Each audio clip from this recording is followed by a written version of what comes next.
আমার সকল দর্শককে, সকল বন্ধুকে অক্ষয় তৃতীয়ার শুভেচ্ছা জানিয়ে আজকে ব্লগটা স্টার্ট করছি। আশা করি সবাই ভালো আছো, সুস্থ আছো, আজকের দিনটা ছুটি উপভোগ করছো। খুবই সামান্য রকমভাবেই আর কি ভোগ দিচ্ছি, তবে ঠাকুরকে দেওয়ার মধ্যে তো আর সামান্য অসামান্য বলে কিছু হয় না। খাবার দাবার তো খাবো, সেটা তো শেয়ার করবোই। আগে পুজোটা দিয়ে নিই, সেটা তো তোমাদেরকে এখন আর দেখাবার কিছু নেই। প্লাস পুজোটা তাড়াতাড়ি শেষ করলে পরে তাড়াতাড়ি খেতেও পারবো, কেননা কালকে লাঞ্চ যে করেছিলাম চায়নাটাউনে বিগ বসে, তারপর থেকে কিন্তু আর কিছু খাওয়া হয়নি। So I am really famished. পুজোটা দিয়ে ঠাকুরকে তো ধন্যবাদ জানানো যায় না, ঠাকুরের আশীর্বাদ নিয়ে ঠাকুরের নৈবেদ্য খাবো। অক্ষয় তৃতীয়া পুজো সেলিব্রেট করা হতো না আগে, তবে এবছর ইচ্ছা হলো ছোটো করে করা হলো। বাসন্তী পোলাও কাজু কিশমিশ দিয়ে, যাই না এর মধ্যে পনির গেছে কি যায়নি, আলু ভাজা, বেগুন ভাজা, এটাকে তুমি বলতে পারো সফেদ পনির, আর এই হচ্ছে ধোকার কষা, মাই মোস্ট ফেভারিট। প্রথমে একটুখানি ভোগের পোলাও খাই। ভোগের খিচুড়ির স্বাদ দেখবে সবসময় বেশি ভালো হয়, জানি না এটার বেলা কী হবে। এটাও তোফা খেতে। এবার আস্তে আস্তে বাকি খাবারে হাত লাগাই। এগুলোও কিন্তু ঠাকুরকে ভোগে দেওয়া হয়েছিল, এটা আলাদা কড়াইতে ছিল, সেখান থেকে নেওয়া হয়েছে। ভাজাগুলো সব মিয়ে গেছে, যাই হোক। এই রে, বড় একটা দারচিনি মুখে পড়ছিল। আর লাস্ট ভিডিওতে, মানে চায়নাটাউনের ভিডিওতে আমি প্রথম দিকে যে কথাবার্তাগুলো বলেছিলাম, আমি দেখলাম যে তোমরা অনেকেই কমেন্ট করেছো এবং a lot of you are on the same page as I am. ব্যাপারটা সেটা নয় যে আমার মতের সঙ্গে তোমাদের মিল থাকতে হবে, তোমরা নিজেদের ওপিনিয়নটা জানিয়েছো in a very responsible manner, in a civil manner, ভদ্রভাবে, পোলাইটভাবে। এর থেকে বেশি কিন্তু কিছু চাইনি।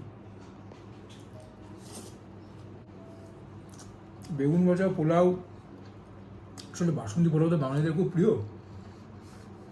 এটার সঙ্গে যে জিনিসটা যায় সেটা তো আজকে পুজোর দিন হবে না, যেগুলো আছে সেগুলো দিয়ে ওড়াই। আলু ভাজাও রয়েছে আজকের, তারপর উইথ স্কিন তৈরি করা।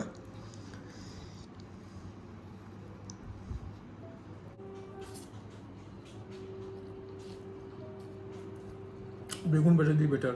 আমি আমার চ্যানেলে আগেও বলেছি যে আমি ধোকার খুব ভক্ত, তবে ধোকা যতটা ভালো লাগে ধরো লুচি দিয়ে, ততটা আমি জানি না অন্য কিছু দিয়ে ভালো লাগে কি লাগে না। ধোকা খাওয়ার জন্য অলওয়েজ এক্সাইটেড, বলতে পারো এক পায়ে খারাপ। এই ধোকার মধ্যে যে একটা টকটক ব্যাপার, ঝালঝাল ব্যাপার, হিঙের গন্ধ, আমার most favourite veg item, hands down. ঠাকুরকে ভোগে দেওয়া হয়েছে তো, স্বাদটা যদি অন্যদিন এখানে থাকে, আজকে সিলিং ছাড়িয়ে গেছে। ধোকার কষা, গ্রেভি তো নেই, ওই যেটুকুন আছে আর কি।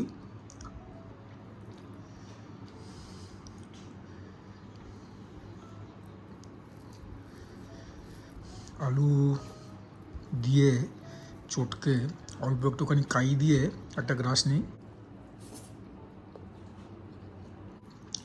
তারপর ধোকার এই বড়াগুলো যা হয়েছে না, একদম ফার্স্ট ক্লাস।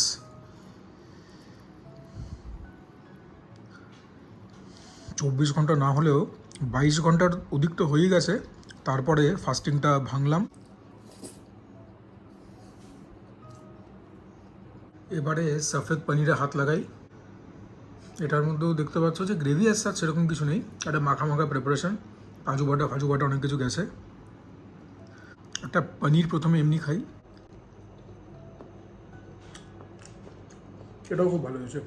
আজকে তো সবই ভালোই হবে, ঠাকুরকে তো ভোগ দেওয়া হয়েছে, ওগুলো তো খারাপ হয়ে যায় না। এ বলে আমায় দেখ, ও বলে আমায় দেখ, এ বলে আমায় দেখ, তবে আমি সবথেকে বেশি একেই দেখবো। ধোকা আমার অল টাইম ফেভারিট। পনিরটা পোলাওটা দিয়েও খাই। মিষ্টি মিষ্টি পনিরটা, পোলাওটাতে মিষ্টি অফকোর্স, ওর জন্য ধোকা দিয়ে বেটার লেগেছিল। আজকে আর দেখা হতো সেরকম কিছু নেই, যেটুকুন হলো সেটুকুনই শেয়ার করলাম। যদি 8-10 মিনিট পেরিয়ে যায় তাহলে পরে আর কি অ্যাজ আ ক্রিয়েটার আমার লাভ হয়, ওটা আমি কী দিয়ে টাইমটা পাস করবো বলো। থাক না, আজকে না অল্পই রইলো, চলো উপরে গিয়ে দেখা হবে। উপরে এসেছি বেশ খানিক্ষণ হলো, কিছু কাজ ছিল আমার কম্পিউটারে, সেটা করলাম প্রথমে। তো ইউটিউবে আমি কিছু মানে নিউজ দেখতে পেলাম। অ্যাকচুয়ালি কালকে চায়নাটাউন থেকে ফেরার পরে এডিট ফিডিট করে আমার সেরকম এনার্জি ছিল না। তারপরে তো আইপিএল তো অল্প বিস্তর সবাই দেখে, আর আমি তাড়াতাড়ি ঘুমিয়ে পড়ি, ঠিক আছে, আমি ভোরবেলা উঠেও পড়ি তাড়াতাড়ি আমি ঘুমিয়েও পড়ি। তো ব্যাপার যেটা সেটা হচ্ছে যে কালকের যে নিউজ সেটা আমার ফলো করা হয়নি। আজকে এখন আমি দেখতে পাচ্ছি মানে ইউটিউব অ্যালগরিথম থেকে আমার দিকে ছুটছে বিভিন্ন রকম নিউজ ফিডস বাইটস, যে আমাদের দেশের প্রধানমন্ত্রী নরেন্দ্র মোদী এবং সেন্ট্রাল গভর্নমেন্টে যারা আছেন তারা নাকি আর্মিকে ওপেন হ্যান্ড দিয়েছে, অ্যাজ ইন মানে খোলা পারমিশন দিয়েছে যে যা ইচ্ছা তাই করতে পারে পাকিস্তানের সঙ্গে। আর 7টা না কটা দেখলাম জঙ্গি ঘাঁটিকে ভারত চিহ্নিত করে উড়িয়েছে। আমার প্রশ্নটা হচ্ছে যে জঙ্গি ঘাঁটিগুলোকে আইডেন্টিফাই করলো, তো এই জঙ্গি ঘাঁটিগুলোকে আইডেন্টিফাই করলো কীভাবে, মানে এনআইএর হেল্প দিয়ে? আর যদি সেটাই হয় তাহলে অপেক্ষা কেন করছিল, মানে জঙ্গি ঘাঁটিগুলোকে আগে ওড়াচ্ছিল না কেন, মানে what were they waiting for? দেখো, একটা ভালো সরকারের এটাই হচ্ছে একটা ইন্ডিকেটার যে they have to be preemptive. হ্যাঁ, they can not be reactive all the time, যে হয়ে গেল তারপরে they are reactive. They have to be proactive and they have to preempt certain things. নইলে পরে আর কিসের ইন্টেলিজেন্স এসেছে, নইলে পরে আর কিসেরই বা গভর্নমেন্ট বা কিসেরই বা কিছু। Narendra Modi when he was the chief minister of Gujarat, যখন আমাদের এখানে অ্যাটাকটা হয়েছিল বম্বেতে তাজ হোটেলে 26/11 অ্যাটাকটা, উনি কিন্তু মানে খুব কড়া ভাষায় নিন্দা করেছিলেন কংগ্রেসের। এবং কংগ্রেসের তখন মানে মহারাষ্ট্রের যিনি প্রধান মুখ্যমন্ত্রী ছিলেন উনি রিজাইন করেছিলেন, বোধহয় রিতেশ দেশমুখের বাবা বিলাসরাও দেশমুখ, যে হোম মিনিস্টার ছিল মহারাষ্ট্রের উনি রিজাইন করেছিলেন, আরেকজন রিজাইন করেছিলেন। তো এটাই কিন্তু একটা রেসপন্সিবল গভর্নমেন্টের একটা কী বলবো ইন্ডিকেটার। এই গভর্নমেন্টকে আমি দেখছি মানে they are unwilling to take any accountability. হ্যাঁ, ওনারা জায়গাতে যাচ্ছেন, সহানুভূতি জানাচ্ছেন, হ্যাঁ একদম মানে খুব মানে জিঙ্গোইস্টিক রগরগে মার্কা স্পিচ দিচ্ছেন, কিন্তু অ্যাকশানটা কোথায়? হ্যাঁ, এবার তোমরা বলবে এয়ার স্ট্রাইক ঘটিয়েছিল, হ্যাঁ সার্জিক্যাল স্ট্রাইক করিয়েছিল, আবারও বলছি এগুলো করিয়েছিল সব মানছি, এবং বিকজ এই কাজগুলো করিয়েছিল আমি এই নিরিখে বা এই ফ্যাক্টরটাতে আমি আইএনসি থেকে বিজেপিকে এগিয়ে রাখি, বা আইএনসি বা বিজেপি কেন বলছি, আমি গান্ধী পরিবার থেকে আমাদের এই ডেডলি ডুও নরেন্দ্র মোদী আর অমিত শাহকে এগিয়ে রাখছি। কিন্তু বাকি যেগুলোতে এনাদেরকে কোয়েশ্চেন করবার, সেই কোয়েশ্চেনগুলো কিন্তু আমাদের করতে হবে। যেরকম আগের দিন বলছিলাম, you must question everything and everyone. ভগবানের বেদিতে বসানোর অধিকার কাউকে নেই, এবং আমি তো সেই অধিকারটা কাউকে দিই না। এটা গেল একটা কথা। তারপর জঙ্গি ঘাঁটিগুলোকে মানে জঙ্গি ঘাঁটি তো করবো না, জঙ্গিরা যে বাড়িতে ছিল সেগুলোকে বাস্ট করলো, তো আগে কেন করলো না আমি জানি না। আর যে জঙ্গিগুলো এই মানে হিনাস ক্রাইমটা ঘটালো তাদেরকে কবে পাকড়াও করা হবে? 7 দিন মতো তো বোধহয় হয়ে গেল, 22 তারিখ হয়েছিল, টুডে ইজ 30th, হ্যাঁ টুডে ইজ 8th, কবে ওদেরকে ধরা হবে? যাদের পরিবারের থেকে মানে লোকগুলো চলে গেল তারা তো মানে এখন তো এই দিক মানে এই ব্যাপারটার দিকেই তারা মুখিয়ে থাকবে, কারণ তারা যে ট্রমাটা ফেস করলো সেটা তো আমরা কেউ শেয়ার করতে পারবো না, মানে আমাদের কারুর সে ক্ষমতা নেই। এনিওয়েজ, আমি জানি না এরপরে কী হবে, কেননা আমি আবারও বলছি যে দুখানা নিউক্লিয়ার ইকুইপড নেশন, এদের মধ্যে যতই লোকেরা মানে ভয় দেখাক পাকিস্তানের তরফ থেকে, ভারতের তরফ থেকে, হ্যাঁ যে ওরা বলছে যে আমরা তো নিউক্লিয়ার মানে ইকুইপড ওয়েপন দরকার পড়লে প্রয়োগ করব, ভারত আগে একবার বলেছিল যে আমরা এগুলো তো দিওয়ালিতে ফাটাবার জন্য ব্যবস্থা করিনি, এই দিকে ব্যাপারটা আশা করি যাবে না, মানে আমার মানে মস্তিষ্ক যা বলছে আমাকে। তবে দেখবার যে ভারত এখন কি করে, এটা দেখবার, অনেক কিছু তো একটা করতে হবে।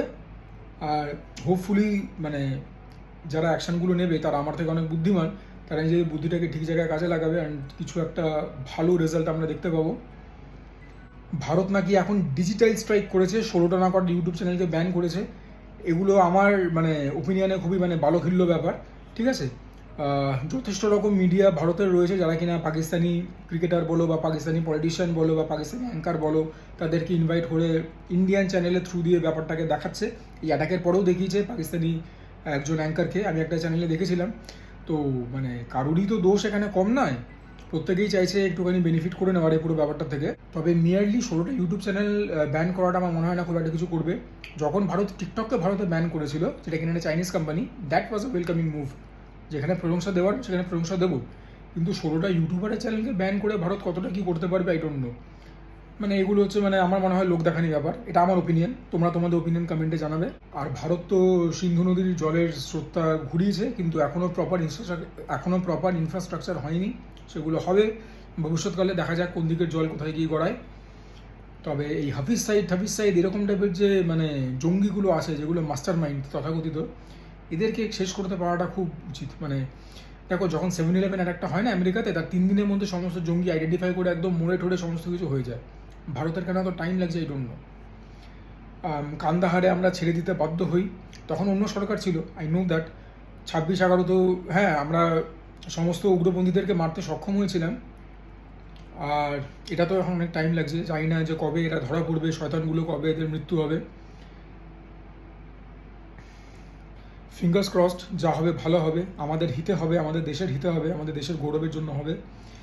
এনিওয়েজ, আচ্ছা এবার তো তোমরা কমেন্টে লিখবে যে নিচে খুব বড় বড় কথা বলছিল যে 8-10 মিনিট না হলে পরে কিছু হয় না, এখন এই কথাগুলো বলে স্পেসটাকে কভার আপ করলো। লেখো ভাই।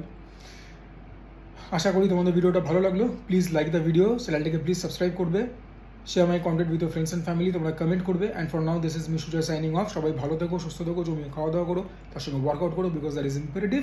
আর যখন আমরা ওয়ার্কআউট করি, শুধুমাত্র যে মাসেলকে ট্রেন করছি তা না, সব থেকে বড় মাসেল হচ্ছে এইটা, আমাদের মাইন্ড, সেটাকে আমরা ট্রেন করছি, because working out helps us to be more disciplined in life.